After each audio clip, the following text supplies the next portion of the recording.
예, 4+1 협의체의 패스트트랙 법안 협의가 난항을 겪고 있습니다. 특히 선거법 개정안을 두고 민주당과 소수 정당 간 균열이 커지면서 민주당은 원점 재검토를 선언했습니다. 4+1 협의체는 오늘 다시 한번 단일한 합의를 위한 협상에 나설 것으로 보입니다. 네, 그리고 잠시 후에 11시부터는 문희상 국회의장 주재로 여야 3당 원내대표 간의 만남이 있을 예정이었는데 한국당이 불참을 통보했습니다. 이 관련 내용들 오영식 전 국회의원, 정태근 전 국회의원과 함께 자세히 짚어보겠습니다. 네, 어서 오세요. 네, 안녕하세요.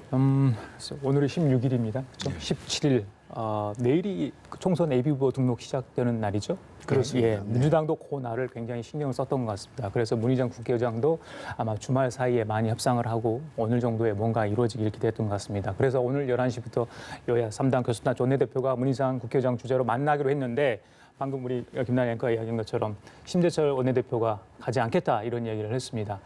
만나야 뭔 이야기를 하지 않겠습니까? 그렇습니다. 지금 황교안 대표가 지금 강경투쟁 일변도로 지금 하면서 사실은 자유한국당 내에 사실 협상을 좀 할 필요성이 있지 않느냐. 지금 4+1 협의체에서 논의되고 있는 합의는 안 돼 있는 거지만 논의되고 있는 수준에서 우리가 얼마든지 명분과 실리를 찾을 수도 있지 않겠냐라고 하는 목소리가 없는 것도 아님에도 불구하고 지금 황 대표가 나와서 가지고 그냥 강경일변도로 밀어붙이니까 전혀 지금 협상의 여지가 보이지 않고 있는 것 같습니다. 이렇게 해가지고는 내일 모레 이제 내일부터 이제 어떻게 보면 선거운동이 시작되는 거거든요. 근데 게임의 룰도 확정 안 된 상태에서 지금 게임이 시작되는 거라서 국회의장께서도 말씀하신 것처럼 이것은 제가 보기에는 총선 출마자들의 권한을 침해하는 것이고 위헌적 상황이다라고까지 이야기할 수 있지 않을까 싶습니다. 예. 어떻게 보십니까, 정의께서 한국당의? 저는 그 민주당, 한국당 그리고 군소정당 모두가요. 예. 완전히 이제 밥그릇 싸움의 도구로 국회를 전락시켰다는 거에 대해서 정말 심각한 비난을 받아야 된다고 생각을 해요. 그러니까 민주당이 예를 들면 그 4+1에서 협의가 안 되면 그러면 원안을 상정을 하면 돼요. 소위 이전에 합의했다고 하는 소위 지역구 225석 그리고 비례대표 75석 해가지고 연동률을 50% 하는 걸 상정을 하면 돼요. 그런데 지금 군소정당들이 이제 그렇게 해가지고는 통과가 안 될 것 같다라는 문제가 제기되니까 막 협상이 교착됐단 말이에요. 그러면 분명한 선택을 하라는 거죠. 그럼 한국당하고 협의를 해서 합의를 해서 처리를 할 건지 아니면 군소정당하고 합의해서 처리를 할 건지 그것이 아니라 이쪽 간 봤다가 저쪽 간 봤다가 그리고 한국당에서는 또 이제 와가지고 소위 원안을 상정하게 되면 부결될 가능성이 있으니까 원안 상정하면 표결에 참여했다고 했다고 오늘 또 김재원 의원이 얘기를 했어요. 그러고 나서 군소정당에서는 또 뭐라고 그러냐면 정의당이나 평화당은 연동률을 또 제한하는 30석으로 제한하는 거 안 된다라고 얘기를 하니까 대한신당에서는 그런 거 연동형 제한하는 캡도 수용하라 이렇게 얘기를 해요. 근데 이게 어느 한 사람도 원칙을 갖고 얘기를 하는 적이 없습니다. 각 당에서 총선을 앞두고 자기가 조금이라도 의석수를 더 받으려고 하는 방법을 뭔가 이런 식으로 저는 국회를 운영하는 것은 더더군다나 선거법이라는 것은 국민의 대의를 반영하는 거거든요.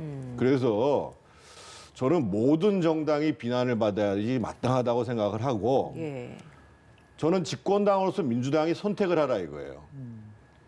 한국당이랑 합의를 해서 처리를 할 건지 그렇지 않으면 당초부터 원안을 가지고 처리할 건지 저는 그게 정도라고 봐요. 근데 저 부분에 있어서는 좀 문제가 더 본질적으로 있는 게 사실은 그동안 자유한국당이 이 패스트트랙에 올라가 있는 선거법 개정안의 가장 핵심이 뭐냐면 연동제 비례대표제의 도입이거든요. 연동제 비례대표 제도를 포기해야지 그다음에 협상이 있을 수 있다.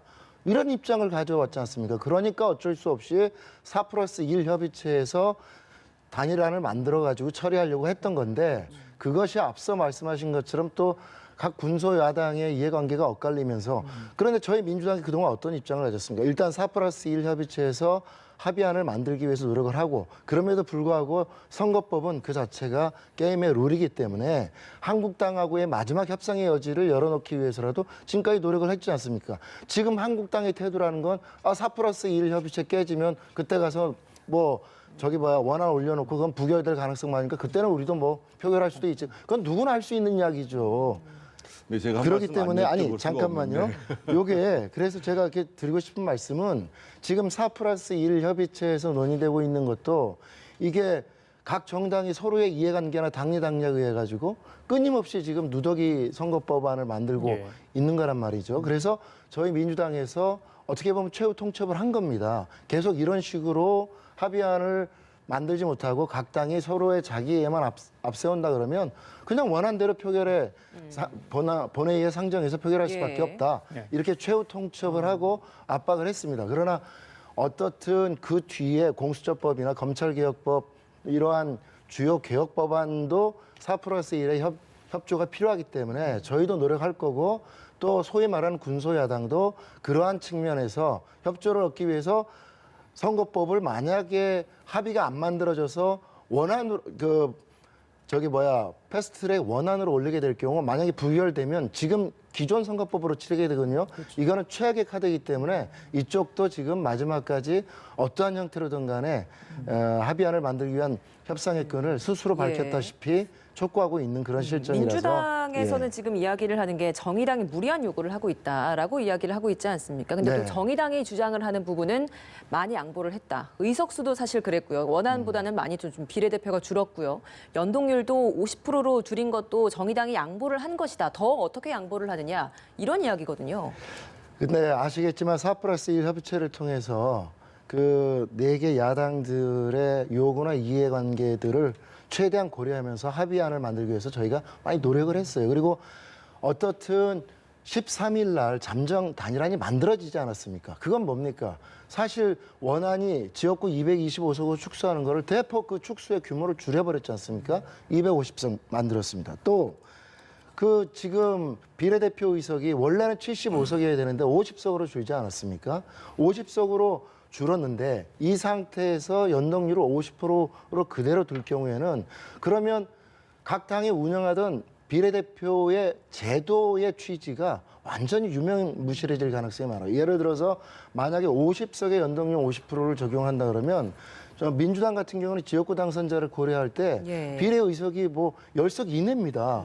이렇게 되면 원래 비례대표 제도의 운영 취지라고 하는 게 정치 신인이나 각 분야, 청년을 포함한 각 분야의 인재들을 국회에 진입시켜서 비례대표성을 높이고자 하는 건데 이렇게 되면 심각하게 위협을 받을 수밖에 없거든요. 예. 그러니까 75석에서 50석으로 비례대표 의석이 줄었다면 연동률의 상한도 검토해야 된다라는 입장이고 이것은 그러한 문제뿐만 아니라 하나 더라면 이후에 혹시라도 있을 마지막 자유한국당과의 협상의 여지를 만들기 위해서라도 이 정도 수준에서 검토를 해야 되는데 지난 15일 날 어제 일요일 날 정의당 윤수아 대표하고도 이렇게 접촉을 해보면 그것을 원래 당에서는 25석 정도로 절반만 하자 상한선을 했던 거를 저희가 30석으로 양보해서 잠정안을 만들었는데 또 35석을 요구를 해요.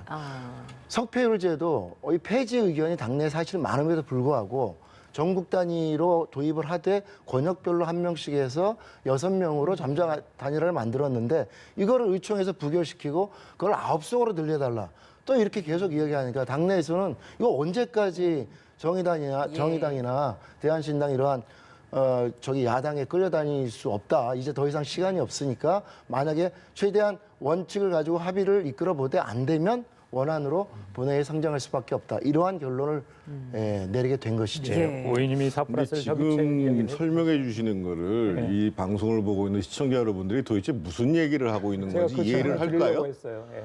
유권적 저거는 순전히 정당 입장에서 내 의석이 얼만큼 늘어나냐 마느냐의 문제이고 유권자 입장에서는 투표 행위를 할 때 두 가지를 생각을 합니다. 하나는 내가 찍는 표가 어떻게 영향을 미치는가.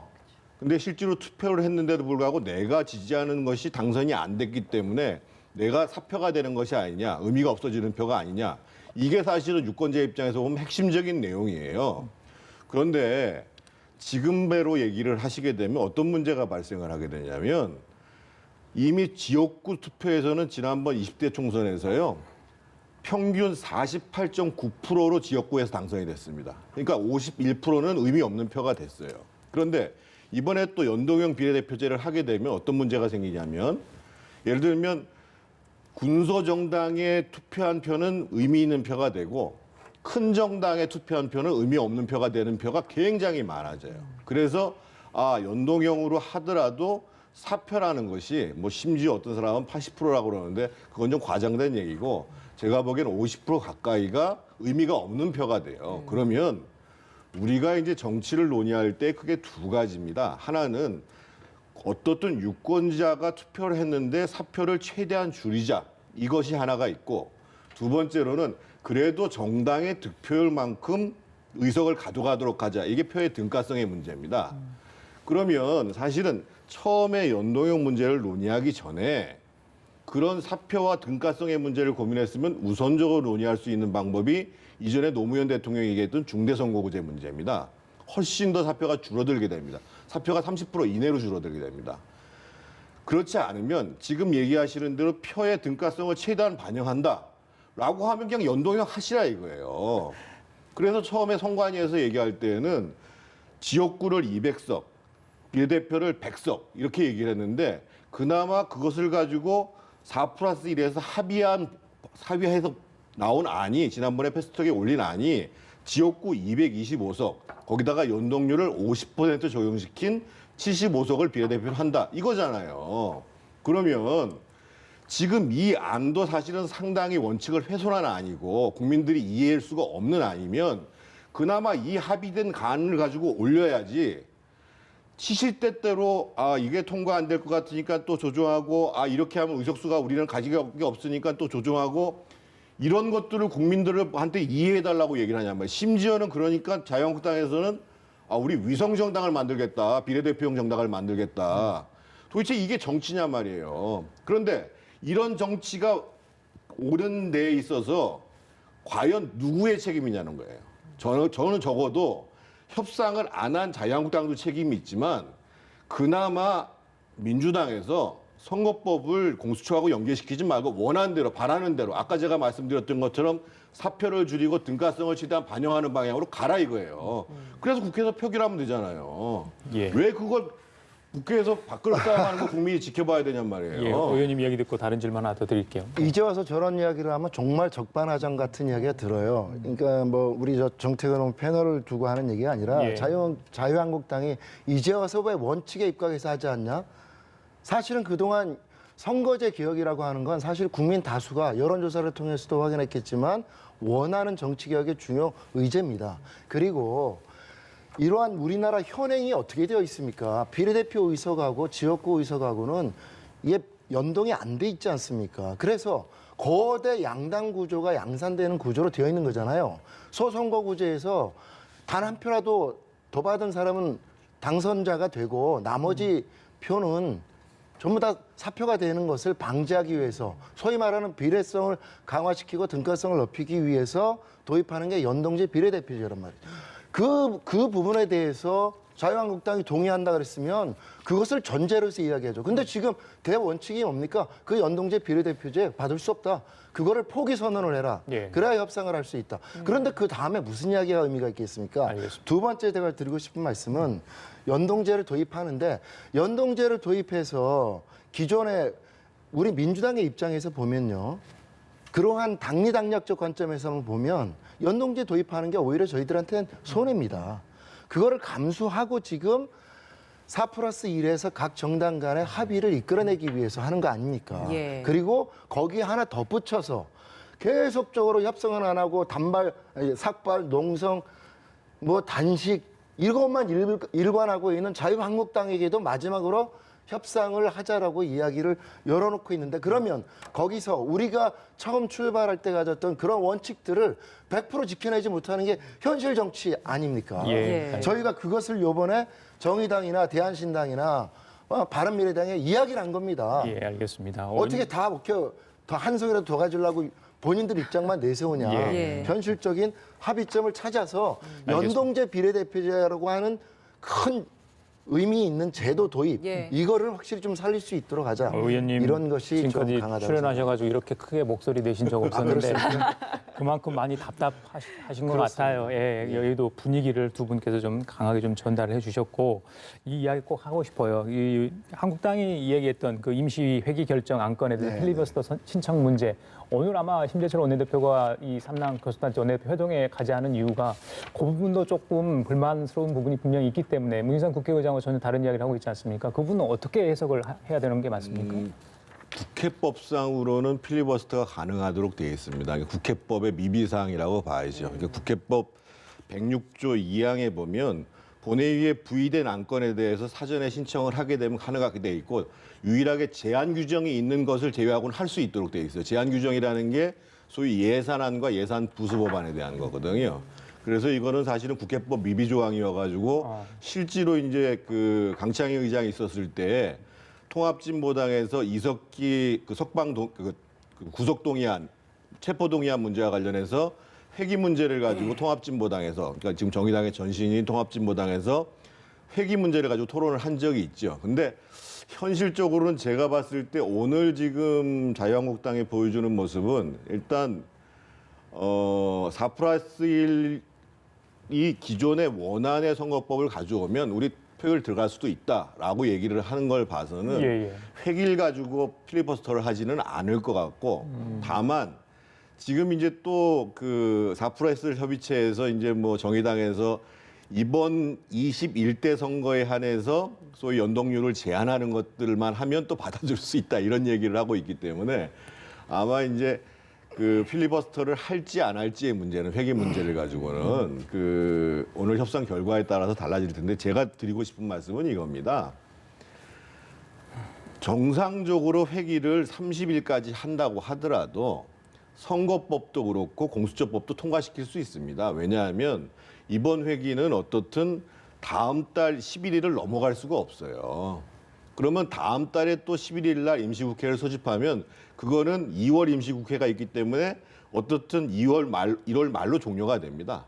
그래서 2월 달 임시국회 때 민주당이 합의 처리를 하지 않더라도 사실은 필리버스터를 피해서 강행 처리를 할 수가 있어요. 하도록 돼 있고 거기에 대해서 한국당이 무력감을 느끼는 것도 사실인데 그나마 국회를 그렇게 정상적으로 처리를 하려면 그럼 민주당에서도 우리 종전의 관례대로 하자고 얘기를 하고 반대로 한국당에서도 그러면 그런 걸 가지고는 필리버스터를 하지 않겠다. 이게 정상적인 국회라는 거예요. 그런데 한쪽에서는 쪼개기 국회를 하겠다고 그러니까 한쪽에서는 회기를 가지고 필리버스터 하겠다. 이런 식의 국회를 국민들이 봐줘야 되냐 이거예요. 2월까지 넘어가 버리면 이게 또 너무 늦어지는 거 아닙니까? 선거법 같은 문제는. 선거법은 지금 민주당에서 회기를 30일 하고 하더라도요. 예. 1월 12일이면 통과가 가능합니다. 이번 회기는 그 12월 11일부터 시작이기 때문에 1월 10일을 넘어설 수 없습니다. 그래서 바로 그 다음 회기가 시작되면 선거법을 먼저 처리한다는 가능하고 다만 지금 말씀하신 문제와 관련해서는 또 선거구 조정 문제가 또 남아 있어요. 그래서 그런데 사실은 과거 역대 국회에서 뭐 2월 국회에서 선거구 조정한 적도 많이 있습니다. 많이 있는데 제가 강조드리고 싶은 것은 그동안의 정상적 관례를 서로 존중을 하는 것이 그나마 최소한 국민들에 대한 예의다. 정말 말도 안 되는 회기를 가지고 양당에서 한쪽은 잘라서 하고 한쪽은 필리버스터 하겠다. 이런 국회를 해서는 안 된다는 알겠습니다. 거예요. 근데 원론적으로는 저는 뭐 지금 말씀하신 것에 동의합니다. 예를 들어서 관례적으로 임시회기 30일, 그건 뭐 임시회기 30일이 법적 규정은 아닙니다. 그런데 뭐 저도 뭐 짧지 않은 의정 활동을 했습니다만 회기 결정의 건을 필리버스터 한다는 건 생각도 못했죠. 예, 참 이러한 것이 대한민국 국회의 수준이다라고 국민들이 보고 계실 때 얼마나 참담한 생각이 들지 되게 좀 송구스러운데 그러나 우리가 엄밀히 말하면 이 명시적 규정이 없다고는 하지만 그 국회법 106조 규정에 그 유권 해석적 측면에서 보면요 원리론적으로 회기 결정의 권을 필리버스터 신청한다는 것은 저는 대상이 될 수 없다고 생각됩니다. 그 2항을 말씀하셨지만 8항에는 이렇게 되어 있어요. 이제 회기가 끝나면 필리버스터가 강제로 종료되게 되고 그 안건은 다음 회기에 자동으로 표결 처리에 되게 돼 있지 않습니까? 자, 그런데 이것은 이 규정 자체는 회기 결정을 사실 전제로 하는 거거든요. 회기 결정이 안 된 상태에서 필리버스터가 그럼 가능한가? 이렇기 때문에 이게 서로 모순되는 거예요. 그다음에 두 번째는 또 설상 가능하다고 해서 필리버스터를 신청해요. 30일 다 했다. 다음 회기에 가가지고 그 전 회기 회기 결정 안건을 표결한다는 게 무슨 의미가 있습니까? 그리고 또 만약에 이 필리버스터가 허용이 된다 그러면 만약에 매번 그 회기 결정의 건을 가지고 필리버스터를 한다 그러면 무제한적인 도돌이표가 돼가지고 국회가 성립 자체가 안 됩니다. 따라서 이 국회법 106조가 본회의에 상정되는 모든 안건에 대해서 필리버스터가 가능하게 되어 있지만 이 조항의 유권적 해석을 보면 원리론적으로는 회기 결정의 건 자체에 대해서 필리버스터를 신청한다는 것은 자기 모순적인 좀 말이 안 되는 궤변이고 억지입니다. 그래서 지금이라도 자유한국당이 중요한 건 이겁니다. 이러한 좀 말도 안 되는 주장들로 계속 지금 본회의를 지연시키고 국회의 정상화를 가로막고 있는데 일단 이러한 부분들에 대해서 자유한국당이 태도를 좀 바꾸고 협상을 하자. 3당 협상에서 합의해서 처리하자라는 입장을 좀 분명히 보여준다 그러면 지금이라도 3당 원내대표가 의장 주재로 협상 테이블에 앉을 수 있는 거 아니겠습니까? 예, 알겠습니다. 패스트트랙 관련 법안이 글쎄요, 잘이라는 표현이 맞는지 모르겠습니다. 협의를 통해서 일단 상정이 돼서 본회의를 통과되고 나서 아마 국무총리 인선이 있을 것으로 많은 분들이 예상을 했는데 지금은 어떨지 모르겠습니다. 상황이 굉장히 국회 상황이 어렵기 때문인데요. 또 국회 포결을 할 상황 아니겠습니까? 국무총리는 대통령께서 한중일 정상회의 23일 날 출국을 합니다. 중국으로. 그 전에 아마 인선이 있을 것으로 예상이 되는데 정세균 카드 이야기가 지난주에 한참 나오지 않았습니까? 여전히 정세균 전 국회의장은 정로 쪽에 관심을 두고 있는 것 같은데 전 국회의장이 총리로 가는 부분에 대해서 논란은 여전한 것 같습니다. 어떤 결정을 내릴 것으로 예상하십니까?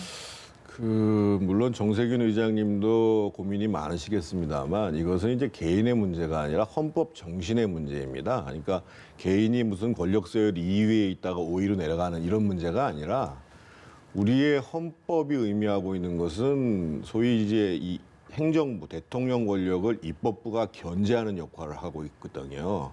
그것을 대표하시는 분이 한 분은 대통령이고 한 분은 국회의장이거든요. 그런데 그 입법부를 대표하시는 분이 소위 행정부를 대표하시는 분을 보좌하기 위해서 총리로 가시는 거거든요. 그래서 저는 이런 선택은 좀 안 하셨으면 좋겠고 특히 이제 대통령께서도 우리의 헌법 정신과 소위 이제 국회의 권위를 존중하는 차원에서는 여러 가지 인사상의 어려움이 있으니까 정세균 의장께 요청을 하는 모양인지는 모르겠습니다만 그런 발상을 안 하셨으면 좋겠어요. 그리고 제가 드리고 싶은 말씀은 대통령께서 조금 더 폭넓게 인재를 쓰신다고 한다면 예를 들면 지난주에 불출마 선언한 원혜영 의원 같은 분도 사실은 경력으로 보면 정세균 의장이랑 거의 똑같습니다. 기업인 출신이었다가 정치권에 들어와서 아주 정말 격조 있게 그리고 정치의 변화를 위해서 애를 쓴 분이고 그런 분들 왜 못 쓰냔 말이에요. 굳이 헌법 정신까지를 침해하면서 전직 의장을 쓰시는 것 저는 바람직하지 않다고 봐요. 예, 바람직하지 않다고 보시는 것 같습니다. 오 의원님 어떻습니까? 전직 입법부의 수장이 총리로 가는 전례가 좀 없었죠. 그것도 이제 같은 대에서. 예. 저는 저 문제 지적은 고민의 지점은 사실 맞다고 생각을 합니다. 그럼에도 불구하고 지금 정치 일정을 고려할 때 이번 달 한 20일 안으로는 개각 문제에 대해서 어떤 대통령이 좀 결단을 해야 되고 인사청문회나 지금 현재 국회 상황을 고려할 때 그야말로 총리 후임자를 선정하는 게 대단히 지금은 좀 어려운 문제로 되어 있습니다. 사실은 정세균 전 의장 같은 경우에 여러 가지 면에서 후임 총리로서는 충분한 검증된 지도력과 정치력 그리고 능력은 갖고 있다고 보는데 앞서 지적된 이러한 부분들의 부담 때문에 본인도 고심이 좀 있었고요. 그래서 사실 종로에서 다시 출마하는 쪽으로 마음을 굳히고 사실 좀 열심히 뛰어와셨다는 게 당내에서 저희들이 좀 알고 있는 부분입니다. 그럼에도 불구하고 앞서 말씀드린 이러저러한 이유로 그리고 또 정세균 전 의장에 대한 일정 정도의 평가와 검증된 지도력을 감안할 때 청와대 쪽에서 고심을 좀 하는 것 같고요. 예. 그럼에도 불구하고 지금 현재 이 인선과 관련되어서는 하다못해 이낙연 총리의 유임부터 시작해서 그러니까요. 정세균 전 의장님의 지명까지 좀 더 지켜봐야 되는 상황인 것 같습니다. 예, 알겠습니다. 쉽게 결정할 내용은 아니라 이런 말씀 해석이 됩니다. 지금까지 오영식 전 국회의원, 정태근 전 국회의원 두 분과 함께했습니다. 오늘 말씀 잘 들었습니다. 고맙습니다. 감사합니다.